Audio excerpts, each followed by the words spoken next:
Muitos pais, muitos terapeutas me perguntam: as telas são sempre vilãs quando a gente fala de crianças e adolescentes com TDAH, TEA e TDC, ou qualquer outro transtorno do neurodesenvolvimento, dificuldade de aprendizagem?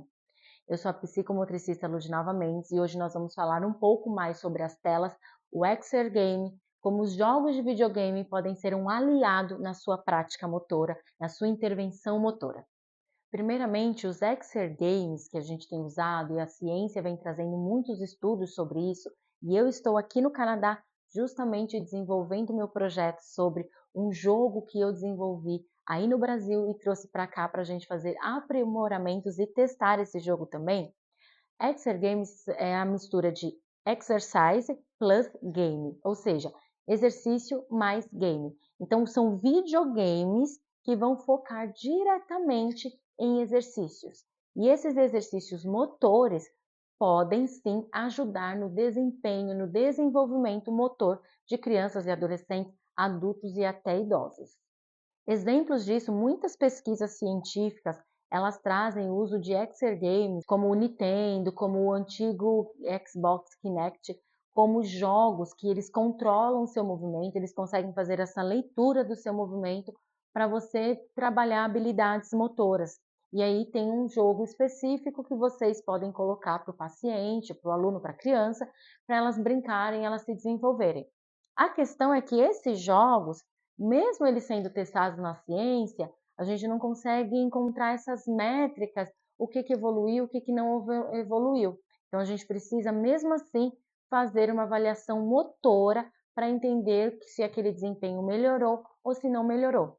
A questão é que o Ministério da Saúde, ela coloca o uso saudável de telas. Então, tanto para adultos quanto para criança, o uso excessivo de telas vai fazer mal, vai ser prejudicial. Porém, com esse controle do uso saudável de telas, isso não vai ser prejudicial para o seu paciente, para o seu aluno ou para o seu filho.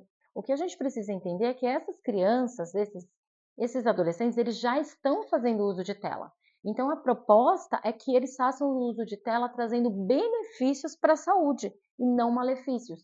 Então, imagina, uma criança que está ali jogando um joguinho no videogame, muitas vezes não traz benefício nenhum para ela, vai ser um pico de adrenalina que ela vai ter e depois ela vai ficar sempre desmotivada. Quando a gente fala de um exergame, um videogame que vai desenvolver alguma habilidade nela, então, por exemplo, um jogo de exergame como o meu, que tem habilidades que você vai trabalhar o pular, tomada de decisão, desvio, né, de obstáculos, então lateralidade. A criança está ali jogando, o indivíduo está ali jogando, mas ao mesmo tempo ele está se desenvolvendo motoramente falando e também cognitivamente falando. Então isso é um ponto positivo do exergame. Então, os jogos, os videogames, os exergames, eles não vêm para substituir o terapeuta de forma alguma. Não há no mundo uma tecnologia que vá substituir um terapeuta no tratamento de uma criança, por exemplo, com autismo, com TDAH, principalmente nessa área motora. Mas ele vem aí como um aliado para as intervenções motoras, para você deixar essa criança mais motivada, para ela querer participar, para ela ter um estímulo maior. Então você pode sim agregar o exergame na sua intervenção motora em solo. Então, por exemplo, você vai passar uma brincadeira que ela precisa pular uma corda. Então, antes, por exemplo, você coloca o meu exergame, o meu jogo lá na tela, para ela trabalhar esse tempo de reação, para ela trabalhar o saltar. E depois, para enfatizar isso aqui no mundo real, atividade em solo, você oferece e você ensina para ela como é o pular corda de forma individual ou alguém batendo essa corda. Eu tenho certeza que essa junção da prática motora em solo mais o exergame vai ser muito benéfico para os nossos pacientes. E por que que esses exergames eles funcionam no cérebro? Por que que as pesquisas científicas elas trazem que tem efeitos benéficos, que tem melhorado, ajudado na coordenação motora, a sair do sedentarismo? Porque eles acabam estimulando, eles são mais dinâmicos muitas vezes e a criança o indivíduo recebe um feedback imediato. Então ele está jogando ali, ele precisa bater numa bola de forma virtual, ele já tem o feedback imediato que ele acertou aquela bola, que ele errou aquela bola. Então o corpo dele já vai se organizar nesse espaço para ele continuar acertando ou para ele melhorar esse movimento e acertar a bola de uma próxima vez, numa próxima tentativa.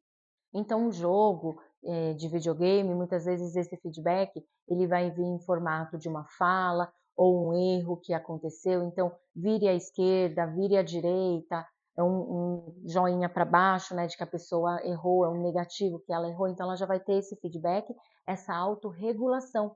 E isso fica de forma dinâmica para que ele consiga jogar mais vezes e recebendo esse feedback do corpo dele no espaço. Então, o que que esses jogos de exergame que a ciência traz para a gente, como o Xbox e outros jogos, o meu ainda está em desenvolvimento, está em estudos, não posso liberar para vocês, infelizmente, mas mais para frente, o objetivo que é o final do meu doutorado, eu consiga liberar para vocês poderem jogar e trazer esses benefícios para crianças e adolescentes, e até mesmo, como eu disse, né, e até idosos, não só com transtornos do neurodesenvolvimento, mas é que o objetivo é ajudar outras pessoas com dificuldade de coordenação num todo.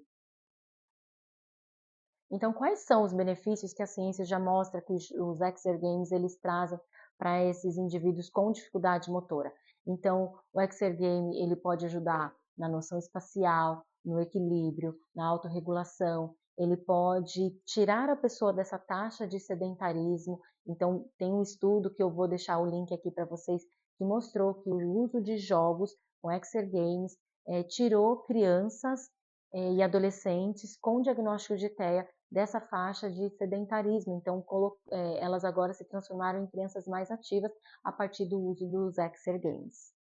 Os exergames, eu repito, né? Os exergames, eles não vêm para substituir o terapeuta motor. Eles vêm para agregar na nossa prática motora e deixar essa prática mais dinâmica e mais divertida para incentivar que o paciente, o aluno participe. Então, ele é uma ponte entre esse mundo digital e o melhoramento, aprimoramento de habilidades motoras e melhora da saúde física do indivíduo. Me conta aqui qual movimento que o seu filho mais gosta e se ele já tem um jogo de habilidade motora, um exergame favorito, coloca aqui nos comentários. E no próximo vídeo eu vou trazer aqui no canal como que a tecnologia pode cada vez mais ajudar na nossa prática motora, para a gente montar nossas intervenções de uma forma que fique dinâmica. Então, se esse vídeo te ajudou de alguma forma, deixa seu like aqui e compartilha esse vídeo com mais pessoas, para mais pessoas entenderem que a tecnologia não vem para substituir o terapeuta, mas sim para agregar na sua prática motora. Até mais!